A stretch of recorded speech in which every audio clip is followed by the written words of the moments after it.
Je sais tout simplement que je ne me suis pas vue faire autre chose. Je me suis demandé est-ce que j'allais être intégrée ici, est-ce que j'allais m'épanouir, comment ça allait se passer. C'était vraiment beaucoup d'anxiété pour moi. Je dirais que le plus dur, c'est de commencer. C'est une fois qu'on est dans le bain et qu'on est du coup entouré que de gens qui galèrent comme nous, ça rend la galère un peu plus simple. Non, Jaina A, c'est, comme j'ai dit, une grosse communauté, c'est un showroom, mais c'est aussi une équipe. Je ne savoure pas l'instant présent, je ne savoure pas mes victoires. Quand je sors une collection, je poste, et souvent je tiens à poster moi-même la vidéo.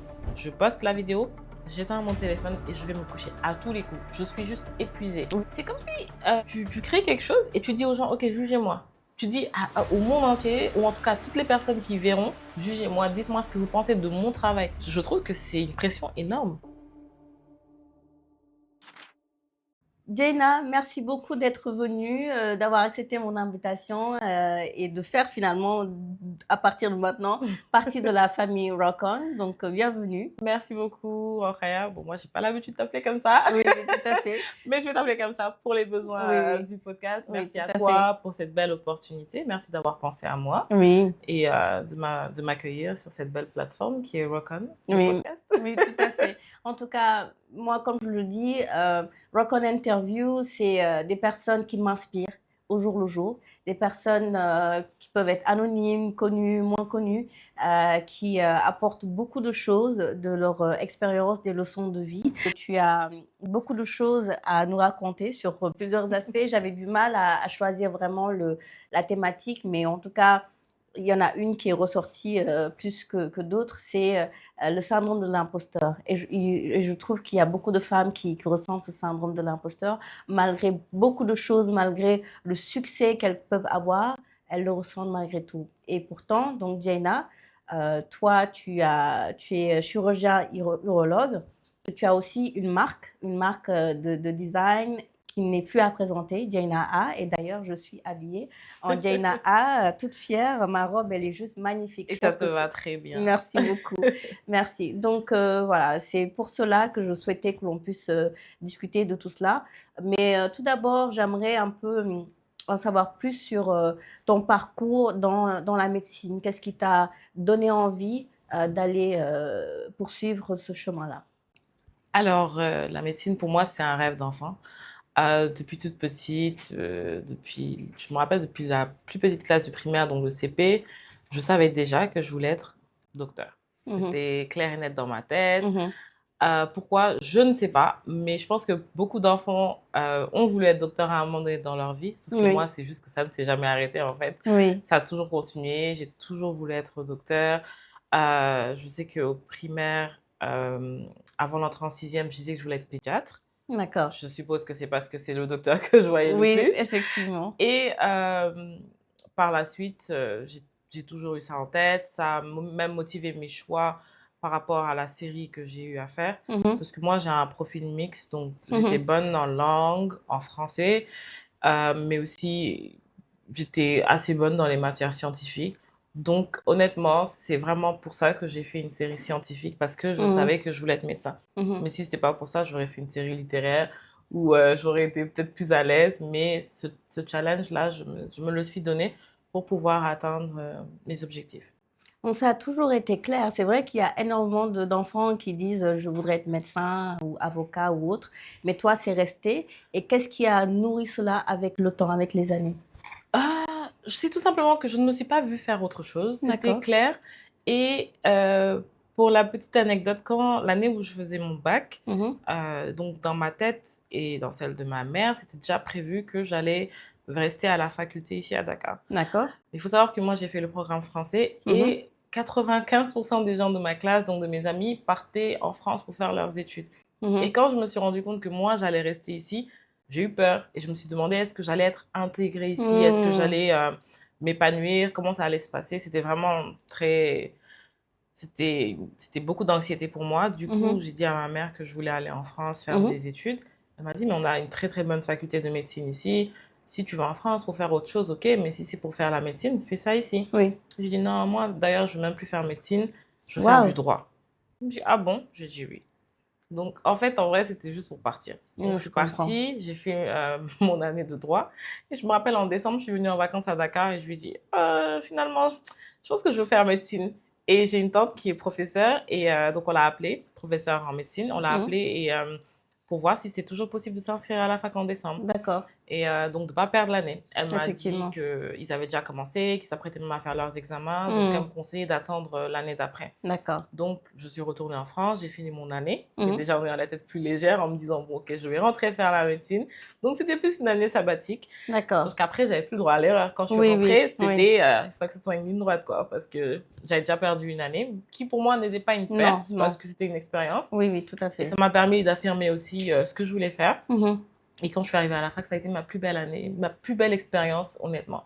Je suis très contente et très fière d'être un produit de l'université Cheikh Anta Diop de Dakar, qui est une très très bonne Très université. bien. Et j'ai une très très belle promotion, vraiment, la Prosmed 2016.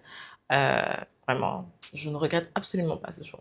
Donc finalement, ça a été un fil rouge, mais à un moment donné, est-ce que enfin, ton choix finalement d'aller en France était influencé par Oui, peut-être un système parce que oui, il y avait c'était un peu pour se conformer par rapport à ce que tu voyais, oui, mais au final, tu es revenu à tes amours, à oui. ton amour de la Mm. médecine, et tu as commencé, tu t'es dit, voilà ma place. Oui, Exactement, oui. exactement. À aucun moment, je n'ai douté que ce n'est pas ce que j'aurais dû faire. Oui, Ça a confirmé oui, ton choix. Oui, totalement, oui. totalement. Malgré les difficultés, hein, tout le monde sait que. Je pense que justement, ça fait partie des barrières, les personnes qui se disent, j'ai envie d'être médecin, mais par contre, les études sont longues, c'est Mhm. compliqué, on passe des nuits Oui, blanches, il y a beaucoup de choses oui, à apprendre et à oui. retenir parce Mhm. qu'on n'a pas le droit à l'erreur Mm, quand il mm. s'agit de santé des gens. Clairement, clairement. Donc, tu es resté sur Oui. cette ligne-là.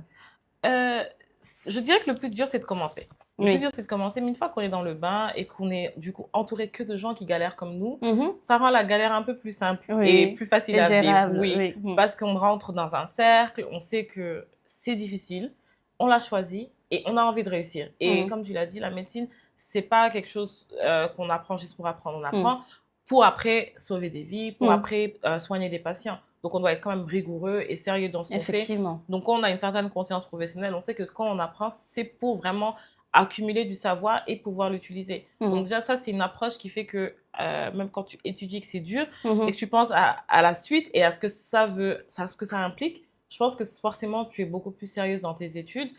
Moi, je me rappelle, je travaillais tous les jours de la semaine, le samedi, le dimanche. Et un jour, je parlais avec une amie le dimanche. Elle m'a dit, qu'est-ce que tu fais? Viens, on sort. Je lui ai dit, mais je travaille. Elle m'a dit, tu travailles même le dimanche? Je lui ai dit, Oui. oui. Mhm. Et pour moi, le samedi et le dimanche, c'était le jour où je travaillais même le plus parce que Oui. j'avais pas stage, j'avais pas cours. Donc, je pouvais encore plus rattraper tous les cours de la semaine, Mhm. quoi. Effectivement. Et après, quand tu réussis tes examens, que tu as de bonnes notes et tout ça, et que et que tu apprends des choses aussi, parce que c'est Mhm. intéressant la médecine de connaître le fonctionnement du corps, la Oui. physiologie, l'anatomie, les Mhm. pathologies, comprendre comment ça se passe, comment soigner. Moi, je trouve que c'est juste super passionnant et je trouve que c'est une grâce même que d'accumuler ce savoir-là et Oui. ouais, de Surtout pouvoir quand on a une l'utiliser. curiosité comme la C'est tienne. clair. Oui. Et du coup, maintenant, venons sur la mode. Quelle place a-t-elle eu? Parce que je pense pas que ça a commencé récemment, n'est-ce Mhm, pas? mhm. Quelle place ça a eu dans ton parcours de vie? Alors moi, j'ai toujours été une vraie fille, donc j'ai toujours aimé être bien habillée, Mhm. être bien coiffée, et j'ai toujours été très curieuse, alors que je suis quand même quelqu'un de timide, Oui. et je sors pas facilement de ma zone de confort. Donc même dans ma manière de m'habiller, j'ai toujours quand même essayé de respecter les codes, alors que dans ma D'accord. manière de créer, c'est pas du tout le cas. Ce qui Hmm. est totalement paradoxal. Mon équipe me dit toujours, tu crées des tenues hyper colorées, avec beaucoup de détails, alors que Oui. toi, quand tu t'habilles super simplement. Oui. Mais je trouve que c'est beau, j'aime beaucoup sur les autres. Peut-être que moi, sur moi, Hmm. je pense que non, je pense que quand même je mets des tenues, Oui. parce que je mets mes tenues, mais on a daily basis, genre pour une journée simple comme ça, je m'habille, oui. Je m'habillerai beaucoup plus simple, ça c'est sûr.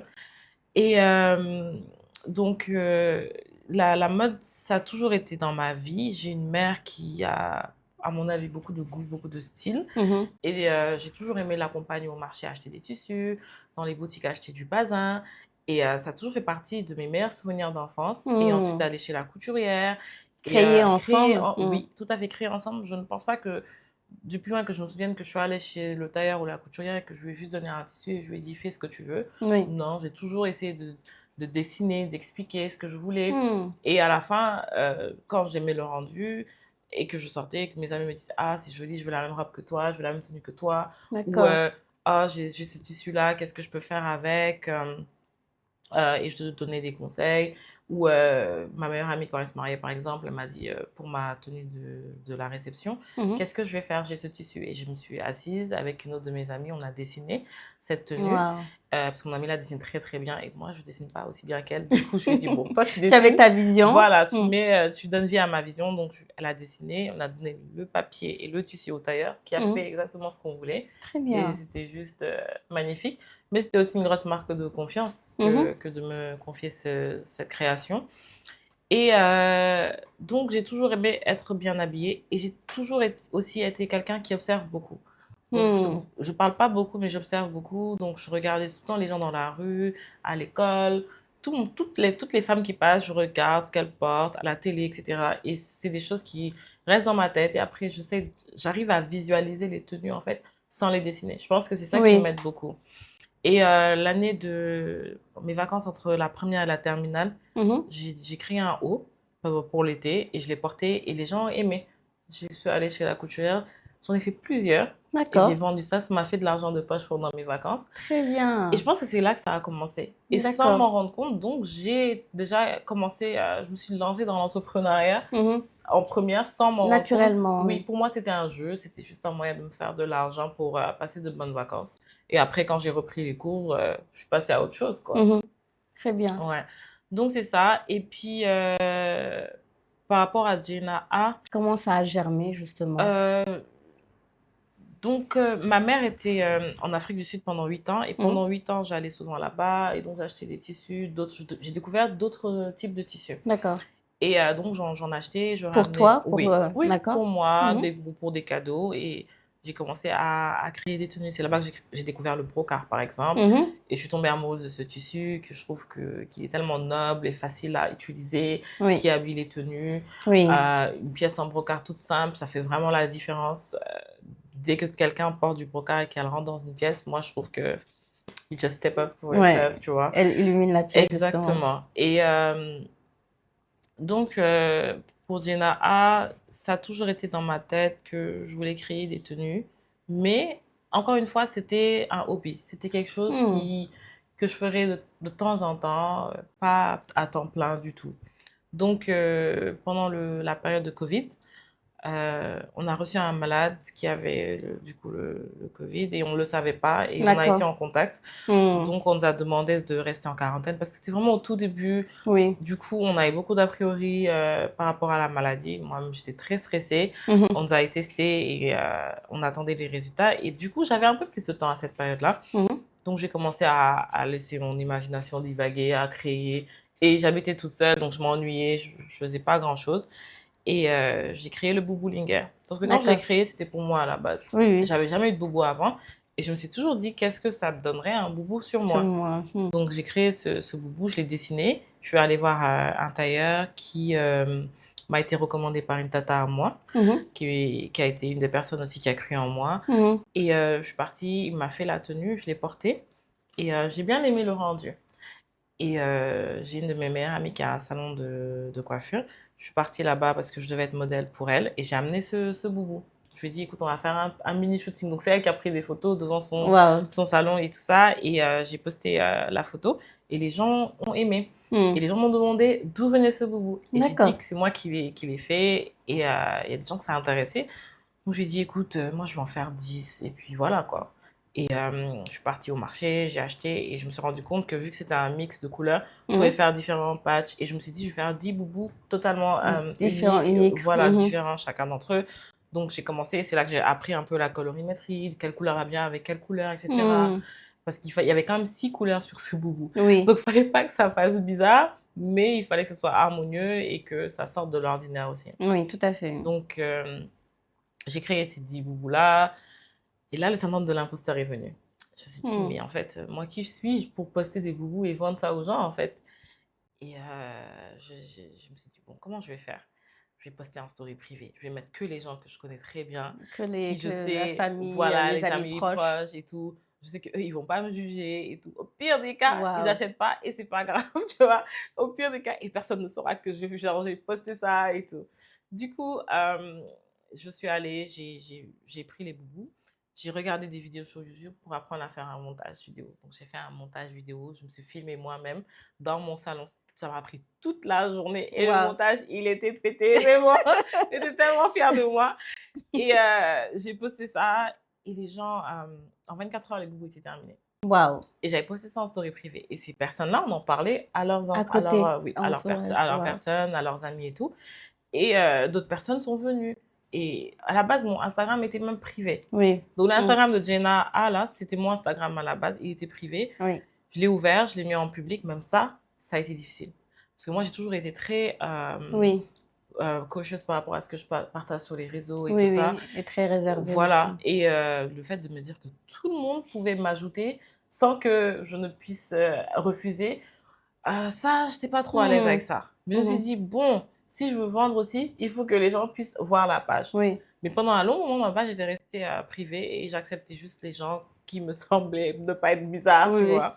Puis un jour, je me suis dit, écoute, quoi, c'est quoi, Jenna, genre, juste lance-toi, quoi. Donc, j'ai accepté de mettre mon compte en public. Et par la suite, j'ai commencé à prendre quelques commandes. Mais c'était vraiment, tu m'écris, tu commandes, je vais acheter le tissu et je fais la tenue, quoi. La production Oui, voilà. après. Donc, j'avais pas de perte, c'était rentable pour moi. Et après, je mangeais l'argent. Et Oui, voilà, tout de suite, quoi. c'était pas Oui, encore un c'est ça. business. C'était vraiment de l'argent de poche que je me faisais à côté, quoi. Et j'ai une de mes amies, Yaïfatou, qui a porté un de mes boubous et elle avait une forte communauté aussi sur Instagram. D'accord. Donc, elle a porté le boubou et ça m'a apporté de la visibilité. Et d'autres personnes comme ça, donc de fil en aiguille, des personnes qui avaient plus d'influence ont commencé à mettre les tenues. Et ça m'a apporté des clients, mais aussi des gens qui n'avaient pas forcément une forte communauté, mais qui avaient des gens qui achètent des tenues. Et qui donc, ont apprécié voilà, et qui exactement, sont dit, des amis j'ai à envie, moi oui, aussi. voilà. Et donc, c'est comme ça que ça a commencé, mais c'était toujours Boubou Linger. Pendant un an, c'était D'accord. ce que je faisais. Et je ne me voyais même pas évoluer dans ça, quoi. Pour moi, à un moment donné, ça s'arrêterait et je passerais à autre chose. J'avais toujours ma médecine à côté. Oui, C'était mon travail. Ça, c'était juste une passion à côté, quoi. oui. Et à quel moment tu t'es rendu compte que là, maintenant, ça peut être une réelle marque et pas juste un hobby? Le jour où quelqu'un m'a écrit pour me demander quand est-ce que la collection Tabaski sort. Moi, je suis là, je rigole. J'ai pas de Je te collection. jure, j'ai pas quelque chose avec prévue. une collection et tout. Et en plus, c'était une période hyper compliquée pour moi parce que j'avais des examens, je venais d'être maman. Donc, c'était beaucoup, beaucoup de stress, beaucoup de changements dans ma vie. Et c'était juste... Et j'avais une grossesse très compliquée. Donc, pendant un long moment, j'étais pas à l'hôpital. Donc, c'était une période de reprise, d'examen, de cours. Et on te parle de collection? Oui. Et j'en parle à ma mère et à ma sœur et elles me disent, mais il faut te lancer, il faut pas trop le faire tant qu'il est chaud. Je me dis, mais elle ne peut pas me dire genre d'attendre. Pourquoi elles me disent de me lancer? Genre, Tu t'attendais à une autre réponse, mais en fait... Pourquoi elles me disent, non, passe attends un peu, peut-être l'année prochaine. Et je me suis dit, elles ont raison, c'est maintenant ou jamais. Oui. Et c'est là que j'avais toujours pas d'atelier. Donc, je suis allée chez un tailleur. J'ai fait faire des tenues simples pour le matin de la Tabaski, vu qu'ici, le matin, c'est des grillades, tout ça, donc des tenues blanches et tout. Puis, je me suis dit, bon, je vais essayer le bazin. Et j'avais peur parce que je me disais, le bazin, ça coûte cher, c'est un investissement. Et si jamais ça ne marche pas, comment je vais faire? Et je me suis dit, bon, je vais faire juste 3 tenues et je vais voir ce que ça donne. Je ne vais pas mettre trop d'argent dedans, je vais juste faire 3 tenues. Et c'est là que ma mère m'a envoyé du brocart. Je suis partie, j'ai sélectionné des tissus, j'ai créé les tenues. Même ça, c'était casse-tête parce qu'à chaque fois, je me remettais en question. Est-ce que ça va me plaire? Et c'est là que j'ai créé, par exemple, le boubou Imani. Oui. Le boubou Imani qui s'appelle comme ma fille. Du coup, je crée ces tenues-là avec mon tailleur et je me dis, il faut qu'il y ait de la broderie. Sauf que moi, j'ai pas de brodeur, j'ai même pas de tailleur. Oui. Donc, je vois un ami qui fait des tenues pour hommes. Et donc, je me dis, bon, lui, ça pourrait peut-être ne pas le déranger de faire de la broderie pour moi. Ce serait pas... il prendrait pas ça comme de la concurrence. Donc, je suis partie chez lui. Je lui ai expliqué ce que je voulais.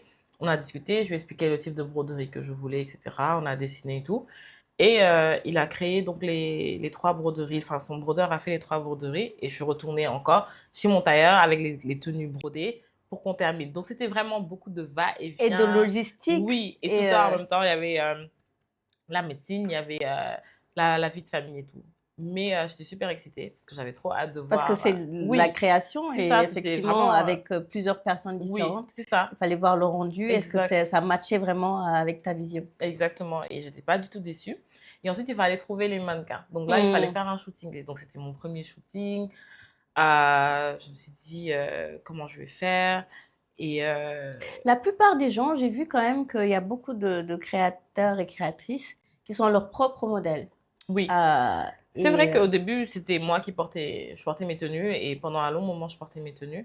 D'ailleurs, maintenant que j'y pense, j'avais sorti une collection juste avant celle-ci parce que ça, c'est la Tabaski, mais c'était en fait la Korité que j'ai commencé. D'accord, J'ai créé une collection, mais c'était du bazin, mais il n'y avait pas de broderie.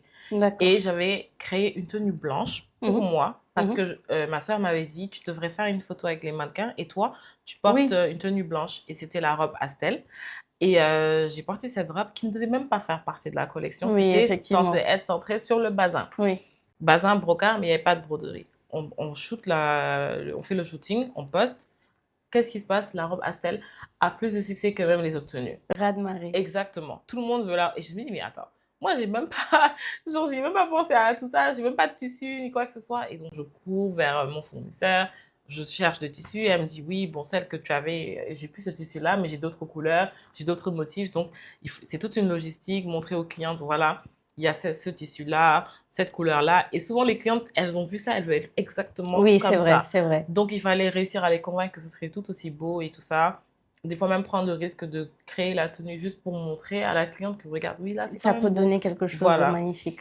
Donc, c'est ça. Mais honnêtement, ce qui a réellement lancé la marque, c'est quand j'ai fait la collection Tabaski, donc avec le Boubou Imani Mhm. et d'autres tenues. Et donc, j'ai fait le shooting, je me rappelle, c'était chez une de mes amies, Hélène, qui habite en ville. Je suis allée là-bas parce que je voulais faire un shooting dans la rue. Et je me suis dit, en ville, il y a de belles rues et tout ça, il y a une Oui, tout belle à fait. architecture, donc ce Oui. serait là-bas. Et donc, on est parti, on a filmé la vidéo dans son appartement, c'était pas prévu. Vraiment, le shooting là était. Il n'y avait aucune Rien organisation. d'anticipé, Vraiment, mais au c'était. final, Oui, oui. Et je me rends compte que les shootings les plus simples, les moins compliqués, sont souvent ceux qui ont le plus de succès. mhm. Donc, on filme cette vidéo chez elle avec des transitions et tout ça. Ensuite, on fait des photos dans la rue. Et on se dit pourquoi pas aller au Grand Théâtre de Worth, ça peut être pas mal pour les tenues en bazin. Oui, oui. Donc, on part là-bas, on filme, on prend des photos et tout.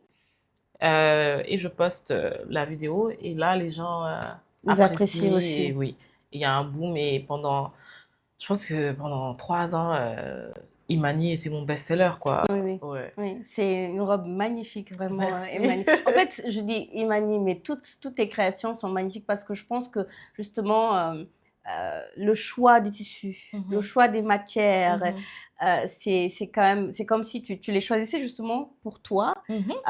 Et au final, ça plaît à tout le monde. Mais est-ce qu'à ce moment-là, tu avais toujours le syndrome de l'imposteur? Est-ce que tu le ressentais? Ah oui, Mhm. énormément. Surtout que j'avais pas d'atelier, Mhm. j'étais très frileuse, je faisais très attention, j'avais peur d'investir et Oui. de pas m'en sortir, et je faisais tout toute seule. Donc Mhm. j'allais récupérer les tenues chez mon tailleur, j'allais au marché pour faire le surfilage parce qu'il n'avait pas de machine à surfiler. Oui. Ensuite, je rentrais à la maison, je coupais les fils, s'il y avait des taches, je les essuyais, etc. J'amenais au pressing, je repassais, je Waouh. pliais. Je me rappelle avec ma meilleure amie, Lissou, on était allé à la librairie acheter du papier de soie. Mhm. Et on coupait, et je lui disais, non, mais coupe droit et tout. Bref, on se C'est prenait pas la comme tête. ça. Oui. Et j'avais acheté du scotch. Vraiment, je viens de loin. J'avais pas du tout le packaging, mais j'ai toujours voulu offrir un packaging de qualité à Oui. mes clients. Donc, je savais que je voulais du papier de soie. Je savais que je voulais que ce soit bien emballé dans un sac et tout. Mhm. Je savais que je voulais que ça sente bon parce que moi, j'aime tout ce qui Oui, sent bon. Tu oui. le sais d'ailleurs. Mhm. Du coup, j'avais un spray et tout ça. Et donc, je faisais les paquets et je faisais livrer à mes clientes et tout ça. Et c'est comme ça que tout a commencé. Et maintenant, Jaina A, c'est, comme j'ai dit, une grosse communauté, c'est un showroom, mais Mhm. c'est aussi une équipe, en Oui, fait. Maintenant, tu n'as plus enfin, de tailleur que tu vas avoir, tu as non, une équipe. oui. Et c'est magnifique ce que tu as réussi à faire. Et tout ça, malgré le syndrome de l'imposteur. Et j'ai deux questions. Mhm. Premièrement, est-ce que tu penses que ce syndrome de l'imposteur euh, peut être aussi un espèce de cadeau dans le sens où est-ce qu'il peut te permettre d'affiner un peu plus tes créations ou est-ce que c'est vraiment surtout un fardeau en fait chaque fois à tout le temps douter de soi et de ce qu'on peut faire et offrir justement à ses clients? Je dirais un peu des deux, parce que pour moi, le syndrome de l'imposteur me permet de ne pas rester dans ma zone de confort, me permet de me dépasser, de toujours vouloir faire mieux que la fois d'avant, de toujours vouloir donner le meilleur à mes clientes et clients d'ailleurs. Oui. Donc, c'est quelque chose qui m'aide à sortir vraiment, à aller plus loin. Parce que je me dis que si j'étais trop sûre de moi aussi, je pourrais me dire, ah, mais dans tous les cas, c'est toujours bien, c'est toujours nanani. Alors que non, dans la vie, il faut se remettre en question. Il faut, quand je vois une tenue, je me dis toujours, ok, est-ce que c'est comme ça? Est-ce que c'est la meilleure version de la tenue ou est-ce que je peux faire encore mieux? Et donc, ça m'aide à toujours aller encore plus loin, encore plus loin. Parce que quand je sors une collection et qu'on me dit, ah, c'est encore plus beau que celle d'avant, oui, je suis contente, mais en même temps, je me dis, mince, c'est-à-dire que je dois encore faire mieux. Toutes les fois autres fois. d'après, oui, mon cerveau, il est tout le temps en perpétuelle fuite en avant. Il est tout le temps en train, au lieu de savourer l'instant présent. Et je pense que c'est là où c'est difficile le syndrome de l'imposteur. C'est qu'au lieu de savourer l'instant présent, je suis déjà en train de me projeter dans le futur et de me dire, ok, c'est bien, mais je suis même triste parce que je me dis, ah, ce moment-là de plénitude où tout est bien, où les gens apprécient, je ne le vivrai plus en fait parce que je suis déjà en train de me projeter dans qu'est-ce que je dois, qu'est-ce que je dois faire pour que ça soit... Est-ce que ça sera aussi Oui, bien? c'est Est-ce ça. que les gens vont apprécier autant? Peut-être qu'à un moment Exactement. donné, ils vont se rendre compte, en fait, c'est pas une fashion designer au final. Donc, je pense pas ça, je vais pas aussi loin dans mon raisonnement. Je me dis juste, est-ce que ça va leur plaire? Est-ce que la fois d'après, ça va leur plaire autant ou plus? Ça doit leur plaire plus que celle d'avant. Et ça, c'est difficile parce que là, je me suis surpassée, j'ai fait de mon mieux. Donc, je dois faire encore mieux. Et c'est fatigant. C'est fatigant, mais c'est ce qui me permet, c'est mon carburant aussi. C'est ce qui me permet d'aller encore de l'avant parce que je veux vraiment pas décevoir mais les gens qui aiment ce que je fais. Je veux toujours qu'ils soient contents, qu'ils soient même fiers de moi parce que au-delà de ça, c'est je représente quand je suis quand j'envoie mes créations à l'extérieur, que j'ai un défilé à l'extérieur, je représente mon pays. Donc je veux représenter le Sénégal dignement. Du coup, je veux toujours faire mieux que ce que j'ai fait avant, mais c'est drainant. C'est fatigant tout le temps, à tout moment. Et du coup, je ne savoure pas l'instant présent. Je ne savoure pas mes victoires. Quand je sors une collection, je poste, et souvent je tiens à poster moi-même la vidéo. Je poste la vidéo, j'éteins mon téléphone et je vais me coucher à tous les coups. Je suis juste épuisée. Alors que ce jour-là, je peux même n'avoir rien fait, mais le stress là... Cette espèce de résultat, bon, j'ai fait de mon mieux et maintenant, le reste, je ne contrôle pas. On verra ce que ça va donner. C'est comme si tu crées quelque chose et tu dis aux gens, ok, jugez-moi. Tu dis au monde entier, ou en tout cas à toutes les personnes qui verront, jugez-moi, dites-moi ce que vous pensez de mon travail. Je trouve que c'est une pression énorme. Mais c'est peut-être une pression que tu te mets parce qu'à un moment donné, je pense qu'au-delà de la famille, des amis, de l'entourage proche qui peut acheter, on peut se dire, bon, cette personne a acheté parce qu'elle m'aime bien, elle trouve oui que c'est joli, mais quand une personne ne te connaît pas du tout et qu'elle apprécie une fois, deux fois, plusieurs fois tes tenues et qu'elle veuille tout le temps avoir ces tenues, c'est que c'est de légitimité d'abord et c'est aussi le fait qu'on sait que les tenues que tu crées sont différentes et elles sont différentes. Elles ont une particularité et justement, je vais aller sur ma prochaine question. Chacune de tes tenues a une identité, a un nom. Et justement, je pense que c'est délibéré, mais quelle est l'intention derrière en fait de leur donner à chacune un nom, une identité? Mais justement, tu l'as dit, toutes ces personnes, toutes ces femmes et ces hommes qui ne me connaissent pas, que je n'ai même peut-être jamais rencontrés, et peut-être que je ne rencontrerai jamais, qui me découvrent à travers les réseaux sociaux, qui acceptent de me faire confiance, de me confier leur argent, de me confier leur image pour des jours tellement importants, des mariages, des baptêmes, des marraines de mariage, des mamans, des enfants, enfin, vraiment, des événements aussi oui, des événements de toute une vie, de travail, de carrière, etc. Exactement, de travail aussi, vraiment des événements super importants, de me faire confiance pour ça. Pour moi, je dois leur rendre hommage. Je dois rendre hommage à ces personnes-là. Donc, ces tenues lorsque je donne des noms de mes clientes à mes tenues, déjà, en général, je réfléchis par rapport à la personnalité de la cliente, qu'est-ce qu'elle a l'habitude d'acheter. Donc, le plus souvent, ce sont des clientes qui ont acheté beaucoup de fois chez Oui, tout à nous, fait. qui deviennent même à la limite des amis, des copines. Donc, je réfléchis par rapport à ça. Est-ce que cette tenue-là, si je sortais de la collection, quelle tenue elle aurait choisie? Est-ce que c'est celle-ci ou c'est celle-là? Ok, c'est celle-ci, je pense qu'elle lui ressemble plus, etc. Donc, je lui donne le nom de cette tenue et pour moi, c'est un moyen de leur rendre hommage et de les remercier aussi pour cette confiance parce que il y a beaucoup de créateurs, il y a des gens qui font des choses magnifiques et vous choisissez de venir vers moi pour acheter ce que je fais, donc pour me donner de la force, pour me permettre aussi de créer de l'emploi, de payer mes employés et moi-même d'en vivre. Pour moi, Oui, ça n'a pas de ça n'a prix. pas de prix, oui. Et pour revenir un peu à la médecine, est-ce que tu penses que toutes les compétences techniques, ton savoir que tu as accumulé dans la médecine, est-ce que ça t'aide dans les designs que tu fais, que ça soit dans la vision, enfin, parce que dans la médecine, on connaît un peu le corps, hein, les mouvements, etc. Est-ce que ça t'aide dans la vision, dans les visions que tu crées? Je ne pense pas que la connaissance de l'anatomie Oui. humaine m'aide dans mes créations. Je pense que la médecine m'a appris à être rigoureuse. Mhm. Elle m'a appris à être Oui. rigoureuse, à être perfectionniste, à aussi avoir l'œil. Mhm. Parce que quand on opère, il faut être très concentré, on n'a pas droit à l'erreur. Mhm. Donc, je pense que ça m'a beaucoup aidé dans mon processus créatif et dans Oui. la finition que je donne à mes tenues. Mhm. Oui. Parce qu'on peut penser que les créateurs et créatrices ont des esprits un peu désordonnés, ça va dans tous les sens, ils ont une vision à gauche, à droite.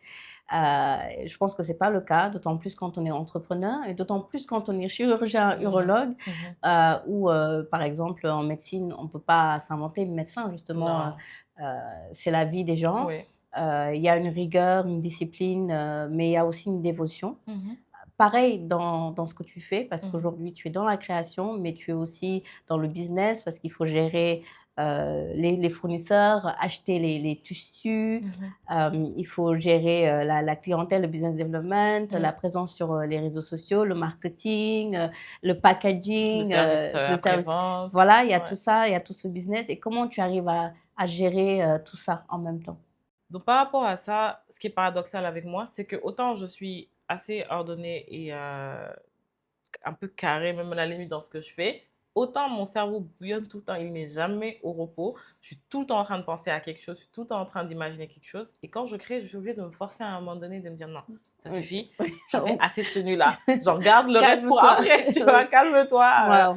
Donc, c'est pas aussi c'est pas aussi blanc ou noir que tu pourrais le penser. Je dirais que c'est un mélange des deux pour ma part. Et par rapport à gérer tout ça, écoute, j'ai une équipe quand même derrière moi. J'ai le soutien de ma mère et de ma sœur, de mon frère, qui sont ils me soutiennent énormément et ils m'aident beaucoup, ils me permettent d'aller de l'avant. Quand je pense que mes premiers tissus, c'est ma mère qui me les a achetés.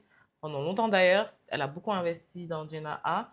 Et ça m'a permis d'entreprendre sans avoir peur. Sans avoir peur de l'échec parce qu'il y avait toujours quelqu'un derrière qui, je savais, était prêt à me soutenir Oui. de toutes les manières qui soient. Ma sœur m'a beaucoup aidée aussi. Elle m'a beaucoup aidée à me dépasser, à sortir de ma zone de confort. Donc, quand j'ai créé l'atelier, c'est elle qui m'a dit maintenant il est temps que tu aies tes propres tailleurs. Quand j'ai créé le fitting room, c'est elle qui m'a dit maintenant il est temps que tu aies quelque part où recevoir tes clientes. Oui. Et c'est elle qui a fait toute la décoration du fitting room gratuitement. Je n'avais rien vu avant le jour J. C'est magnifique. Donc j'ai eu beaucoup de chance. Mon frère, à sa manière, lui aussi m'a beaucoup soutenue parce que c'est quelqu'un qui est toujours présent pour moi. C'est quelqu'un qui, quand je suis malade, quand je suis fatiguée, cuisine pour moi, fait des choses pour moi, garde mon enfant, etc. Donc, vraiment, j'ai un support système très, très présent. Et à côté de ça, Dieu a mis sur mon chemin aussi des gens de qualité, que ce soit mes amis, que ce soit les gens que j'emploie. J'ai beaucoup de chance, machallah, parce que ce sont des gens qui aiment ce qu'ils font et qui m'aident au quotidien. Et ils ont beaucoup de yermandé pour moi aussi. Oui, voilà. oui. Et justement, c'est toutes ces personnes qui t'ont aidé à gérer ce syndrome de l'imposteur, de passer de la peur à l'action finalement par rapport à Jenna. Exactement, exactement. Oui. Et aujourd'hui, qu'est-ce que ça signifie pour toi occuper sa place pleinement, ne pas avoir forcément ce gros doute qui te dit est-ce que je suis censée être là? Est-ce que je suis légitime dans ce que je fais? Qu'est-ce qui pour toi voilà, te aide à occuper pleinement ta place, la place et enfin, en tout cas la place au niveau autour de la table? J'irais, c'est faire une rétrospection, regarder tout ce que j'ai eu à faire, les collections, les victoires, les challenges surmontés, les défis. C'est ça aujourd'hui. Je suis fière de ce que, du, du peu que j'ai créé, tu vois, j'en suis fière. Je le dis pas souvent et c'est pas facile pour moi-même de le dire. Tu viens de dire du peu que j'ai créé, oui. Alors que c'est une grande humilité, mais je pense que dans la vie, il faut être humble, il faut garder les pieds sur terre, parce qu'au final, tout ça là, c'est Dieu. C'est Dieu qui décide, c'est lui qui décide que toi, tu seras ça, toi, tu vas faire ça, toi, tu auras ça, tu auras cette imagination pour faire ça, etc. Donc, au final, il faut être humble parce que ça ne dépend pas que de nous, ça dépend surtout du Tout-Puissant. Oui, effectivement. Oui. Donc, c'est ce qui me permet de me dire, oui, j'ai quand même ma place, c'est de voir tout ce que j'ai eu à accomplir et de voir aussi les retours des clients, mais aussi des gens qui ne sont pas forcément des clients parce que peut-être qu'ils ne peuvent pas encore se permettre d'acheter nos tenues ou qui n'ont pas encore eu l'occasion, mais qui n'hésitent pas à me dire que du bien de ce qu'ils pensent de mes créations. Ça fait plaisir de rencontrer des gens qui me disent qu'ils aiment ce que je fais et vraiment, c'est une grâce. Ouais. Et est-ce qu'il y a des moments aujourd'hui ou avant où tu t'es surprise toi-même? Oui, par exemple, le Met Gala. Oui, incroyable. Alors, le Met Gala, magnifique. Neybouri est venu. C'était pas la première fois que je l'habillais pour d'autres événements. D'accord. Et c'était pas la première fois qu'elle allait au Met Gala. Oui. Mais il me semble, si je me trompe pas, que c'était la première fois qu'elle montait les marches. Donc, elle est venue et elle m'a dit qu'elle doit aller au Met Gala et qu'elle doit représenter House of Nala, qui est un concepteur avec qui je travaille, qui est en Afrique du Sud, qui a été créé par un docteur. Comme toi. Exactement, Dr. Precious Motsepe, qui est une femme que j'admire beaucoup. Et elle m'a dit, voilà, qu'ils l'ont choisie pour qu'elle aille les représenter, interviewer des gens, etc. Et comme elle sait que je travaille avec eux, qu'elle s'est dit que ce serait l'occasion idéale même de porter une de mes créations. Et elle leur en a parlé, et ils étaient tout à fait d'accord avec ça. Elle est venue me voir, et elle est venue me voir la semaine où elle devait partir. Waouh! Et moi, j'étais sur le point de sortir ma nouvelle collection. Et moi, quand je crée une collection, je suis focus dans ça. Je ne pense à rien d'autre qu'à ça. Donc, quand elle est venue me voir, limite, j'avais envie de lui dire, je suis pas sûre que je pourrais faire ça. Parce que là, où j'ai vraiment... Et je pense que je ne me rendais pas compte de ce que c'était, de l'ampleur. Je savais ce que c'était le Met Gala, je regardais ça. Chaque année, j'attendais avec impatience les tenues. Mais j'ai jamais pensé que il y aurait une de mes créations là-bas. Donc, quand elle est venue et qu'elle m'en a parlé, on a vu le thème et tout ça ensemble, les couleurs qu'elle voulait. On a discuté, elle m'a envoyé son mood board, je lui ai montré ce à quoi je pensais et j'ai donné mes directives et voilà, on a créé la tenue. Et elle est venue pour ses essayages très rapidement parce qu'on n'avait pas beaucoup de temps. Donc on a essayé, il y a eu quelques petites retouches et la fois où elle est revenue pour le dernier essayage, j'étais même pas là. J'étais occupée dans autre chose. Donc, pour te dire que j'avais vraiment pas pris conscience de ce que ça impliquait. Donc, mais aussi des équipes bien qui ont pu gérer en ton absence. Tout à fait. On m'a envoyé des photos, j'étais en appel vidéo, j'ai vu et c'était bon, ok. Et j'avais même oublié la date du Met Gala. Donc, ce jour-là, je me suis endormie. Et bizarrement, je me suis réveillée très tôt. Je me suis réveillée à Fadjar et tout. Un peu avant Fadjar, j'ai prié, je me suis recouchée. Et quelque chose m'a dit, regarde ton téléphone. Je regarde mon téléphone et je vois qu'elle m'a écrit. Elle m'a dit, oui, je suis au Met Gala. Elle m'a envoyé une vidéo. Et là, j'ai dit, ah, nice. Et tout. Et puis, je me suis recouchée. À 7h, je me réveille, je regarde mon téléphone et je vois qu'elle m'envoie d'autres vidéos. Je me dis, ah, donc ce truc-là, c'est sérieux, en fait. Mais jusqu'à ce moment-là, je ne m'en rendais pas compte. Et pour te dire, j'ai même pas dit réellement à ma famille qu'elle allait monter les marches du Met Gala. J'ai juste dit, Neybouri doit aller au Met Gala. Et ma mère, je pense qu'elle a compris juste Gala, mais elle n'a pas compris Met Gala. Oui, tu l'as dit tellement... Et donc, je poste la vidéo en story. Je dis, d'ailleurs, on a monté les marches du Met Gala.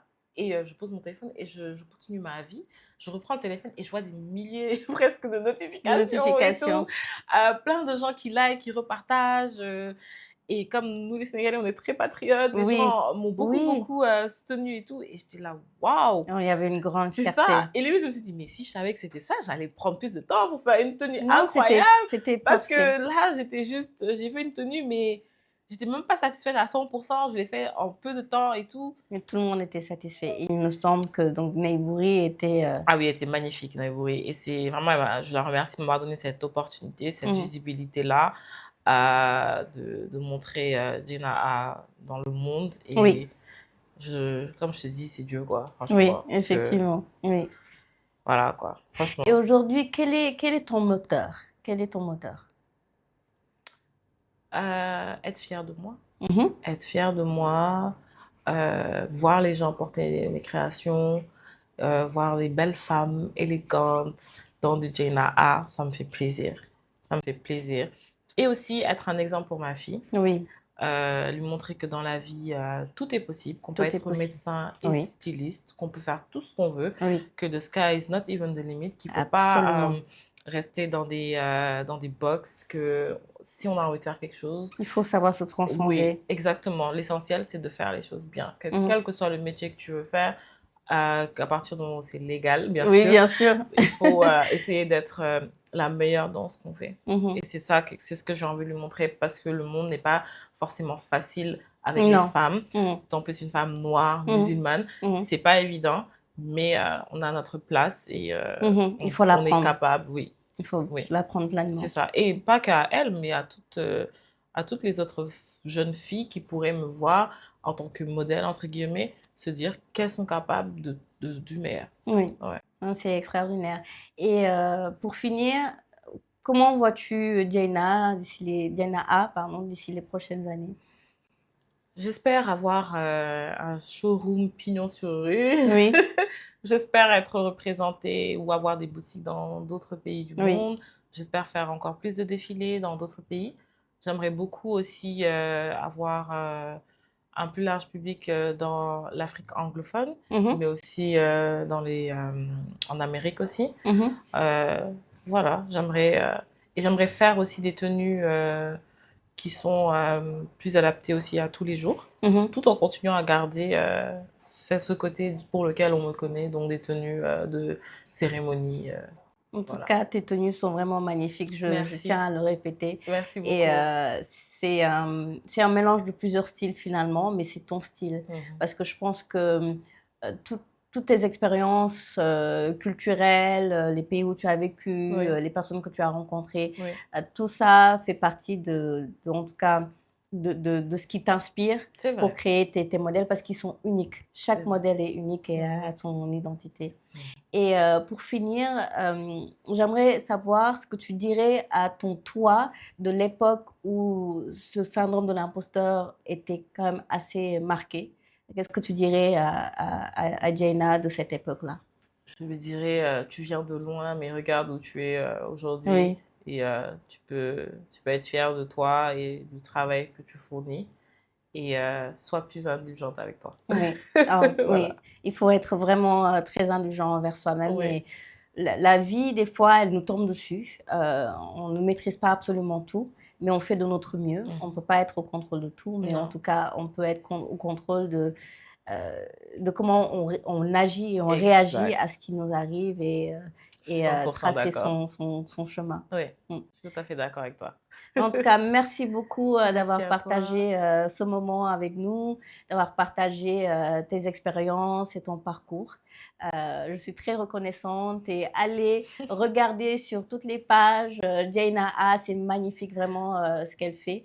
Donc n'hésitez pas hein, à commander, à vos commandes justement un peu partout sur Instagram, WhatsApp et tout le reste. Et je souhaite tout le meilleur à Jaina Amin. et tout le meilleur à Jaina A. Merci, Et Amin. je n'ai aucun doute que ça va être tellement plus grand. Amin. Et on sera tous là pour Tear parce Amin. que c'est une marque qui nous rend élégante et qui nous donne aussi confiance en nous-mêmes, de ce Merci. qu'on est, de ce qu'on peut faire. Merci Donc, beaucoup. merci beaucoup. Merci beaucoup à toi, Auréa.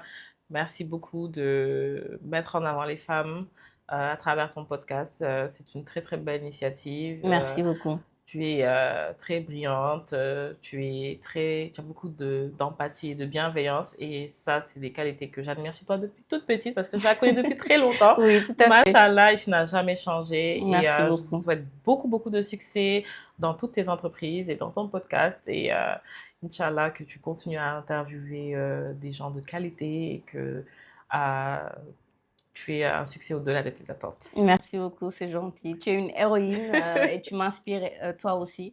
Donc voilà, on n'a qu'à tous et toutes dans notre entourage se soutenir. Mais en Exact, tout c'est cas, très encore une important. fois, Jaina A, j'aime personnellement mettre du Jaina A, pas parce que je connais Jaina, mais parce que ses tenues me rendent, voilà, me rendent élégante. Magnifique. Encore une fois, ça me donne beaucoup de confiance. Donc, je vais continuer à commander chez Inch'Allah, Jaina A. avec plaisir. Merci Merci beaucoup. à toi.